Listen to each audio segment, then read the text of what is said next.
This is April Jensen from the Pro Sculpt Clay Company, and these are some of the dolls that you can make with polymer clay.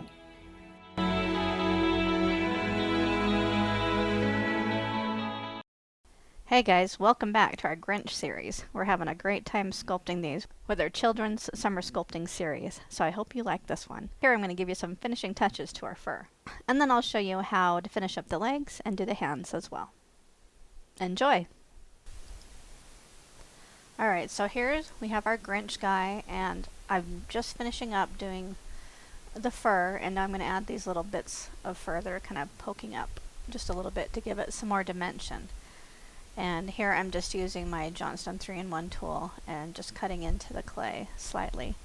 I have this sped up just a little bit. It usually takes about twice as long as this, but you see how I'm just kind of cutting in some pieces, and then I'm just giving them a little pinch to be able to bring that clay out just a little bit. So go ahead and do how many of these you feel just looks cute on your Grinch. And then we will move on to the next step after this. Alrighty, here's how he turned out. I neglected to hit him with the heat gun in the back so he wouldn't get all this fuzzy stuff sticking to him from the polyfill in that oven, but the texture turned out great. His ruff looks really cool with all this fur around here. I might put something in his hand over here. It got a little bit thinner than what I set it out as, so next time it gets hot I might try to pull it out a little bit further. Really what you should do in that situation is put some of the polyfill up under anything that might pull close, because this arm was actually out further before he started. But it's going to work like this too. I kind of have it posed to be grasping on to something. Maybe his little dog or something, that'd be cute, but I don't know how much I'll get done. Anyway, his feet. So his legs kind of squoze together too while he was baking. So oftentimes, and with the kids, I just had them bake while they're in the wooden base, because that way it kept the legs where they needed to be. It worked just fine to open this up while it was still warm from baking, just gently, and then match it up with the base. Here, I had a couple shots drilling those in, started with a bit that was too big. Anyway, he kind of tips back though. There's some wobble, so what I'll need to do is make sure I add some heels back here, and then just get his feet bigger. I'm planning on having his feet be big enough to cover up these little holes, though I can also just fill them with clay. And in fact, I will probably stick this whole base in the oven next time, just so he doesn't spread his legs apart too far again. And then I can just put in some dabs of clay if I need to. But since this is wood looking and I don't know that I will paint it, I think I might just have the feet cover those holes. So next what I'm going to do is what I did to the whole body, which was get a sheet of clay. I first put on some liquid clay on these legs, doing that, and then that helps it all be ready to accept some clay. So I just spread it so it's all super, super thin. You just want it to be just slightly sticky everywhere. And then I will get another sheet of clay that I have added some smoothing oil or liquid clay to, so it's thinner and kind of sticky as well. And then I will just kind of smear it and press it over the legs. And I'll shape them a bit as they go, because I think this one's a little bit wider than the other one, so I'll try to even them up a little bit more and finish up those feet. So that's the plan for the next little stage of this video. Really happy with how he's coming along. I was able to sit down with him and put a lot more time and effort into him now that we aren't doing the workshop at the moment. He started out as the quick version of the doll that I had to hurry and make as I was helping two other people to do theirs as well. And they never turn out too good when you don't have very much time to put into it. Okay, now we'll get those legs done. I'm just going to take that base off for now since it fell off, and also it's just going to be out of my way for a bit, so that'll be good. Now I need to get my clay nice and thin. You can just run it through a pasta machine if you want at this point as well, and that'll give you a nice thin sheet to work with.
So we're almost done here. I'm just filling in all this extra clay. I'm going to smooth it down to the foot, and I'll give you some more detail on how we actually do that foot. But pretty much for each of this, I've just gone through with a thin layer that I used with a little bit of this smoothing oil to make the clay extra sticky. And then I've gone through and smoothed it all with my fingers, kind of shaping the back of the knee and the calves a little bit too. And then now I'm going through with some orange smoothing gel. That is a great way to smooth your sculpt too, and it doesn't tend to eat away at the clay like the smoothing oil can. Anyway, next I'm just going to draw in the lines of fur for these legs, and I'll show you how we're going to do the feet. Alright, now we've got the clay in place for the foot as well. So we're just going to kind of pull it down on the sides. I've got a little bit skinny, so I'm pushing it back in to kind of thicken it up. I'm going to do it about like that, so it's almost like little elf shoes. Now I want to go through and make sure he's got a bit of a heel also. Now these feet I will let harden with the base so we can make sure that he's going to be standing right. And hit it with the heat gun first. So I'm just going to keep making his ankles a little bit smaller like that. And there we go. Now I will just repeat this for the other side, and then we'll have some fun cutting in the fur on it too. Alrighty, so our legs and feet are looking pretty good. I've been turning them from the bottom too so I can compare the different sizes. You just kind of want to make it look like a socked foot. And I'm turning my toes up just a little bit so they kind of look like a little bit of elf feet. It's got just basic shape, a little bit of a calf here and here, just an indent with a finger for the back of the legs. And then the back of the heels, I put a little ball of clay right here on each one to make it bigger and be more like a heel. All right, so now I'm just gonna go through and do the same thing I did before to the rest of the fur. This is kind of where our fur areas are joining. Looks like right here I need to add just a touch of clay because it wasn't covered with clay yet, and so I wasn't able to scratch in those fur lines in that spot. I'll just get a really thin piece and just let it blend into place.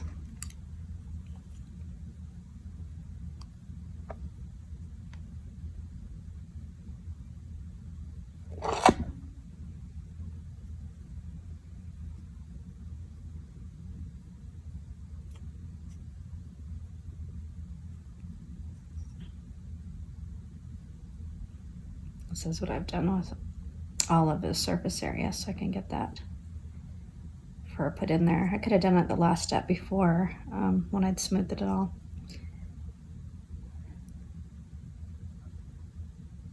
But this works out nice too, because it also gave me a chance to smooth it even more by adding another very thin layer of clay to the whole thing.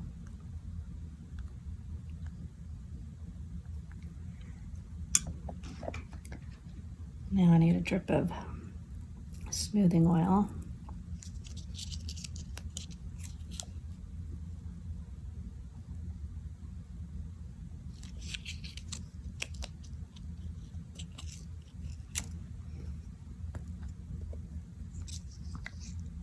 There we go.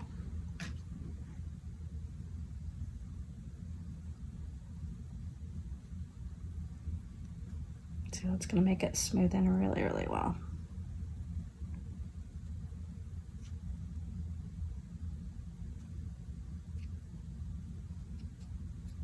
Okay, so that's kind of just what I've done to all of it to make sure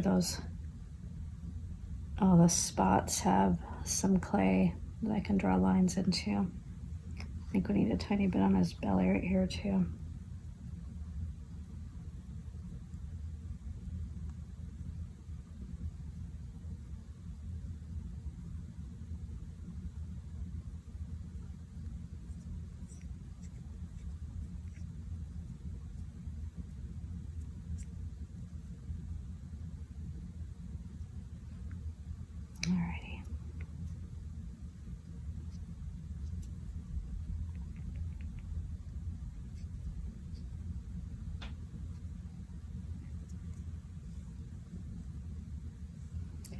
Okay, so I'm going to give it kind of a once over with the smoothing. I tend to bump it a little bit as I'm working on different parts. I need to go back and make sure we've got everything ready to go. Looks like that needed to be blended a bit more on the top of the foot there.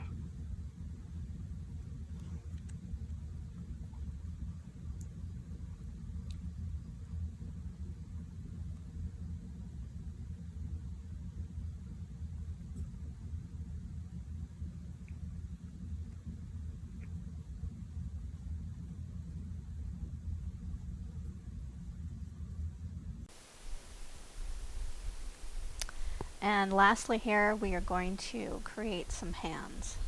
Now I'm doing it really simply just by kind of creating a pad of clay that I made into a rough hand shape, just kind of like a mittened hand even without the thumb. And then now I'm going to just slice in the fingers with these scissors.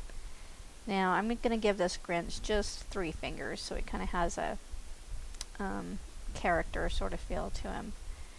And just kind of squeeze and pinch these fingers until they're looking how I want. I can also use my scissors to trim them down, make them more narrow, and it's just really a nice way just to get in there, and especially since these fingers are kind of pointy and not exactly fingered shape so much as far as a realistic hand is concerned. This is a great way to do these Grinchy fingers. So I'm just going to shape them a little bit like this, using my wooden tool to get in there where my fingers can't reach, to just kind of smooth out the clay itself, and then also between the fingers a little bit. I'm going to pinch off this extra clay so his thumb is more of a proper thumb length. And now just getting in here with the tool. It's a really great tool to use when you need to move the clay around and can't get your fingers in these tiny, tiny little areas.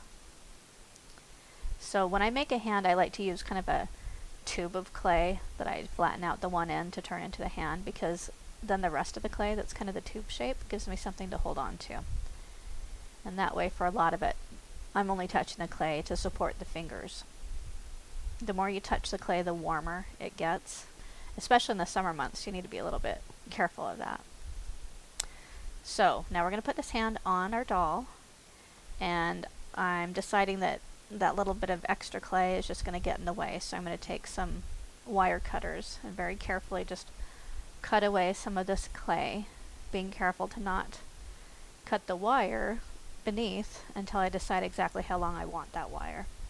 But with the baked clay, you can just easily cut it away if you have a little bit too much.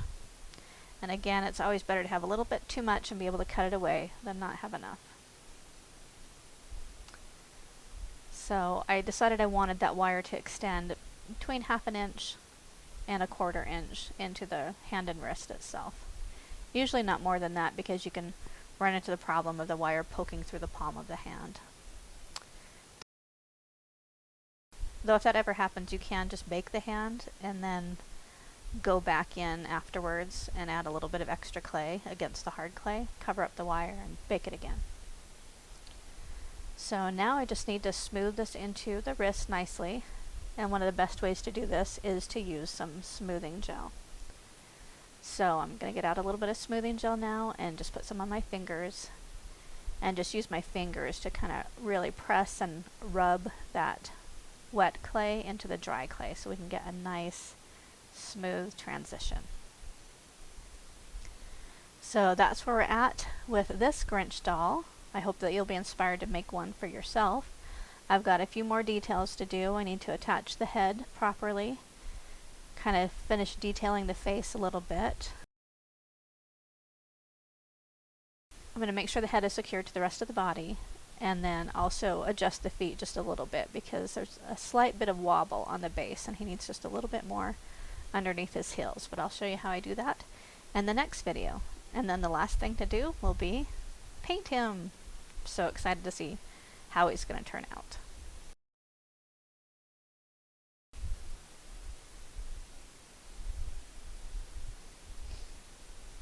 Here's a full body peek for you so you can see how he's turned out to this stage so far. Thanks for watching.